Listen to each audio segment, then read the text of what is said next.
society and culture, and the way its members contribute to the dynamism of our economy are themes that are deeply personal to me.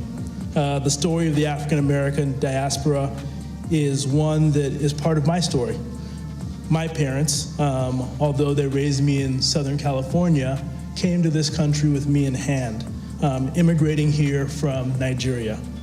I know firsthand a few Nigerians in the crowd. What is up, everyone? Please take a second to hit that like button. The more likes that we get in a short period of time, the more people the algorithm will bring into the chat to come hang out with us and see what's going on. So please hit that like button, let me know how you're doing, and happy freedom. For dinner, at the same time that you would have foods from Nigeria. So it spoke to the diversity of experiences that Africans bring to this country all the time. And I think that bringing that perspective to the Treasury Department, where I have the ability to serve the American people, adds to the rich legacy of this country as well, a country built on immigration. And the contributions the members of the diaspora make here, big and small, matter greatly to the United States economy and to our culture. But the diaspora also contributes to Africa.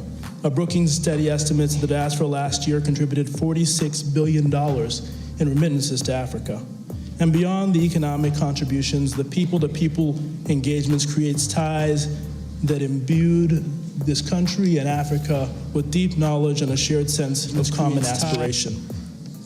Strengthening this community at forums like this one allows us to cement and deepen the ties. In doing so, we exchange openly and freely about challenges, and I'm aware of the multiple shocks African countries face today, and it's something that we should speak about openly and transparently. As all of you know, I am not the most senior person to serve in the U.S. government from the African diaspora. I had an opportunity to work for President Obama, both in his administration, but also helping to run his foundation. And part of what all of us know as young leaders in the African diaspora, which I consider myself part of this community, is that critical to our abilities to succeed is being able to see ourselves in leaders who have come before us, finding the type of mentors and examples that have blazed a path for us. And today I have the ability to introduce one of those mentors for me, one of those leaders who have blazed a path that has allowed me to be in the role that I'm in today, and that is Vice President of the United States, Kamala Harris.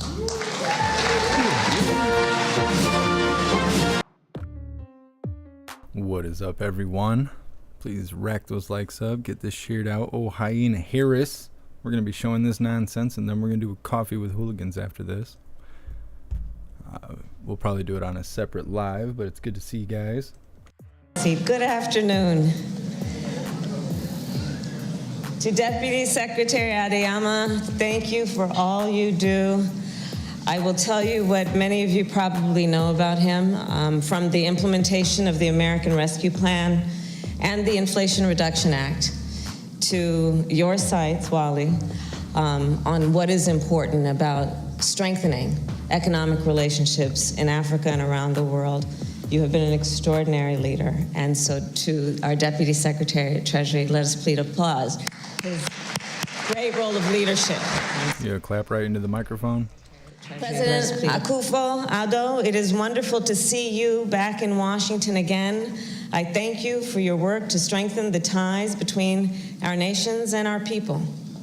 And to my dear friend, Cory Booker, Senator Cory Booker, thank you for always being a voice in the United States Senate on the importance of the U.S.-Africa relationship. And to the hundreds of young leaders from Africa and around the United States who are with us today, welcome. And thank you for your leadership and participation. So it is fitting that we gather here today in this magnificent and historic museum. The shape of this building is inspired by Yoruba art from West Africa. She look a little more haggard than usual to you. She's looking rough. I don't know if it's just been a minute since I've seen her. She's looking rough. Ironwork crafted by enslaved American and throughout, in particular the South, but African Americans who were enslaved in the United States. The building and many of the collections it holds are intended as a powerful reminder of the brutality of slavery and of the intertwined history between Africa and America, including our ongoing connections. It is a reminder of the strength and resilience of the African American people and the contributions of African Americans to our country. Africa is the oldest inhabited continent in the world, and it is home to the youngest population in the world. So Africa cannot help but be in the future business. I strongly believe that the creativity and ingenuity of Africa's young leaders will help us shape the future of the world, and that their ideas, your ideas, and innovations and initiatives will benefit the entire world. The Biden-Harris administration intends to be right there alongside you, these young leaders, knowing it is the spark and determination of young people that will drive and move us forward. And we are particularly excited about this future, as we are to host the U.S.-Africa Leaders Summit this week. In the coming days, as well as the months and years ahead, our administration will invest our time and our energy to fortify partnerships across the continent. Partnerships that, importantly, are grounded in candor, openness, inclusiveness, shared interests. She's kind of looking like Tina Turner, and what's love got to do with it? She's not looking so hot. And she's wearing princess clothes. What we can do for Africa, but what we can do with Africa.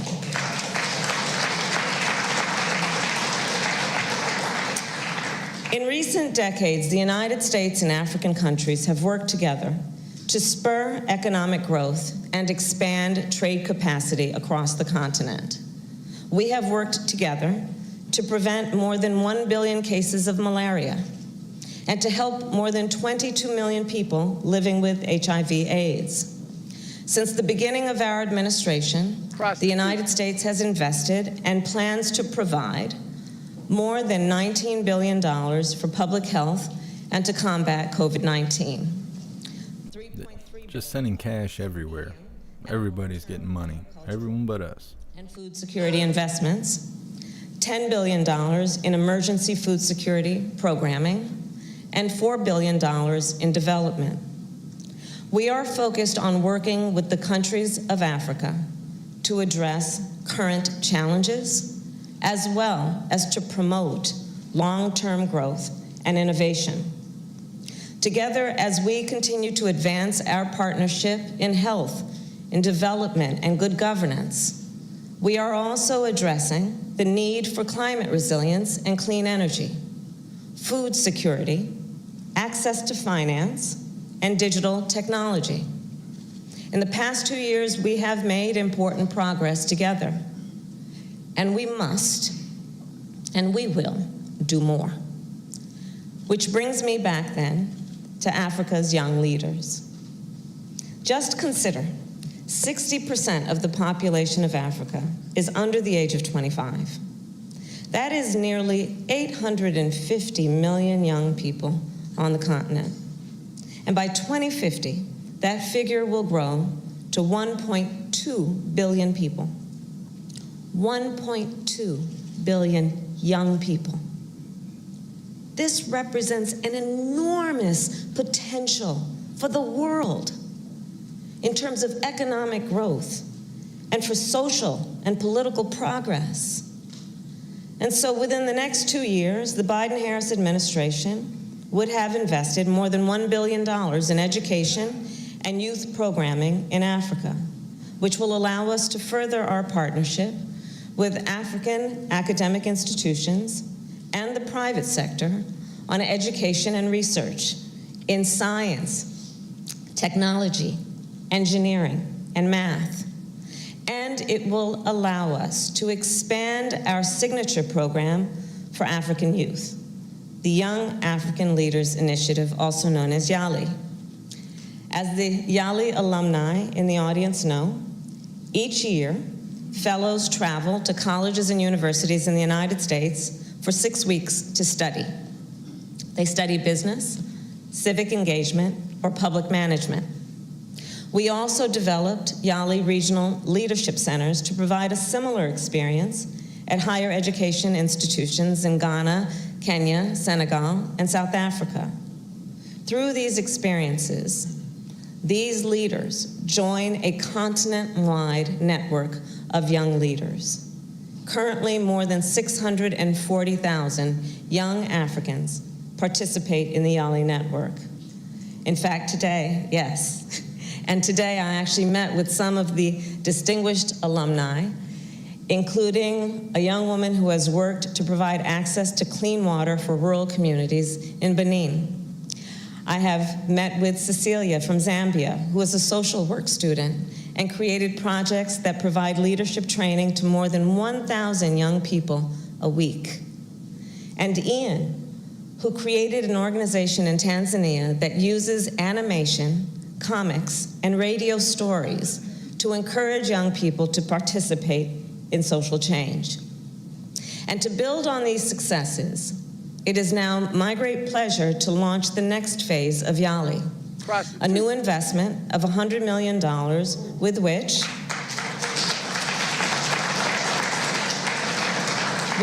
we will expand networking for alumni and connect them with social impact and business investors. And in so doing, we will continue to foster the ingenuity and creativity of young African leaders. Gabby says, I'm ready for my salad. Of whom were born in the 21st century. Hyena Harris ain't saying anything. Stage on a continent with a vibrant spirit of entrepreneurship, from the tech hubs of Cairo. Even Klaus Daniels fell asleep. Can't handle it. In Cape Town. African innovation benefits the entire world. Think of the Kenyan innovators who created a local Lynn, they don't have clean water in Michigan, but they're going to have it in Africa? payment. It's seeming that way. Or the Ethiopian startup that uses artificial intelligence. What's up, Susan? Welcome to the live. Trends in agricultural production and the climate crisis. And now is being It's a used crisis. to battle food insecurity around the globe. Or the Nigerian fintech company that created a digital store at the height of the COVID-19 pandemic, which allows small businesses around the world to sell their products online. It is in the spirit of all of that. In the spirit. What's up, Dark Star? Export-Import Bank is entering into a new memoranda of understanding with entities in sub-Saharan Africa, whereby we will provide more than $1 billion to finance American commercial investment in Africa. This, we know and believe, will create jobs. That sounds suspicious. In various sectors, and in particular, the renewable energy sector, in agriculture, water and sanitation, and infrastructure. In addition, we will launch the African Women's Trade and Investment Initiative, What's up, Faber J?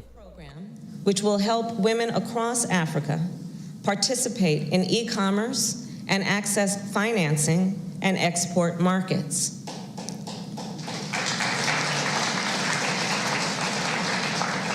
And that is because we all here know, when you lift up the economic status of women, you lift up the economic status of their children, of their families, and all of society benefits. And so we will also then relaunch the African Women Entrepreneurship Program to provide microfinancing to women to support their ambitions and their aspirations. So, for example, Manada Kone, who owns a cashew processing factory in Burkina Faso, is an alumna of this program. She secured a contract as a supplier for Costco. And when she expanded her factory, she hired more women. She then partnered with Costco to invest in training cashew producers in other villages to help them reach. It's like they can't trick us anymore, so they're going to foreign countries to give them hollow promises. Israela of Ghana. When she Happy freedom, Saw Dog. She couldn't find a job. Native New Yorker, I prefer some ranch with my salad, thank you. With cosmetics in her kitchen.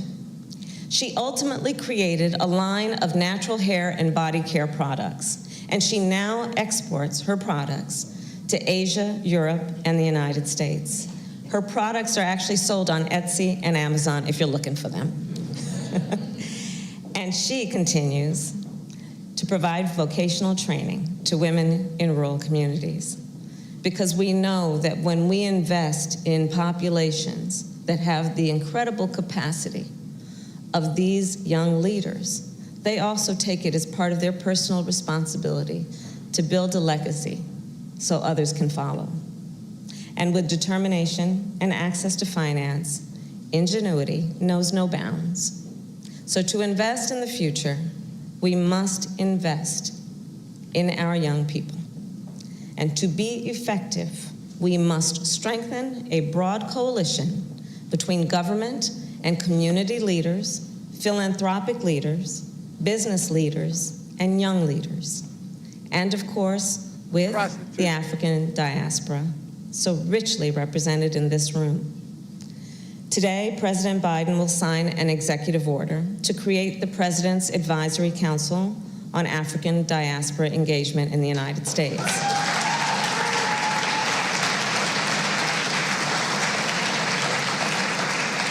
This council will provide advice and recommendations to the President to strengthen the ties between the people of Africa and the people of America.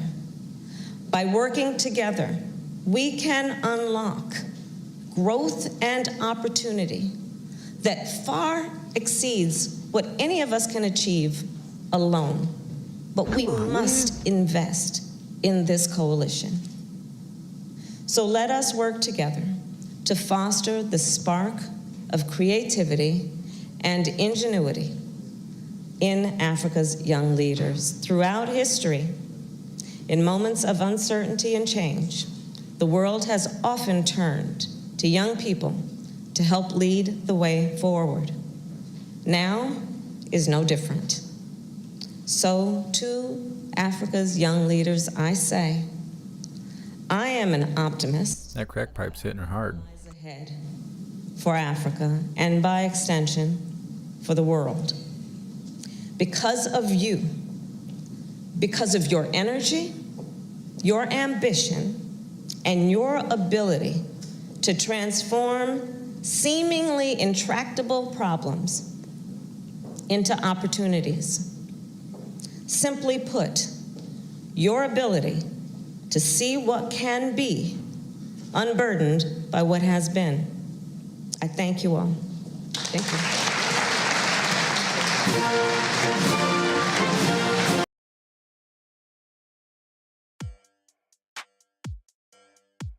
My goodness, hooligans. What a bunch of nonsense from Hyena Harris. Well, we're going to do the pledge really quick, and then we're going to wrap up this live, and then we're going to go live with Coffee with Hooligans and talk about the schedule and whatever today. So hopefully you guys all show up for Coffee with Hooligans here in a couple minutes after we do the pledge. While I'm getting everything set up, please find the Linktree link and join Gilded to be a part of the Hooligan community. You'll receive notifications every single time we go live. That way you'll never miss a live or anything important going on. You'll get exclusive news. You'll have all the hooligans to hang out with you. It's good stuff and it's free, so definitely join Gilded. Native New Yorker. Yeah, you were the inspiration for the poll, Native New Yorker. You were right. You asked me that and I asked the chat. You're the originator. You are.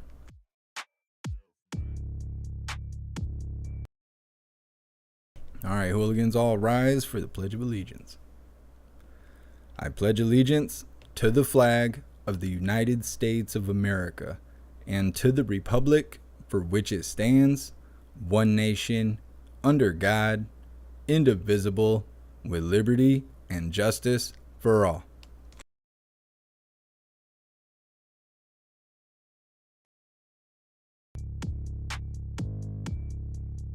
All right, everyone. That is that for now. But we're going to go live here in just a moment with Coffee with Hooligans, so hopefully I see you guys there. Yeah. So big shout out to everyone that made donations, joined the membership program, or purchased any merch. I appreciate all of you, and I would not be able to do this without you. So thank you guys so much for all your support. I'll see you in just a minute for Coffee with Hooligans.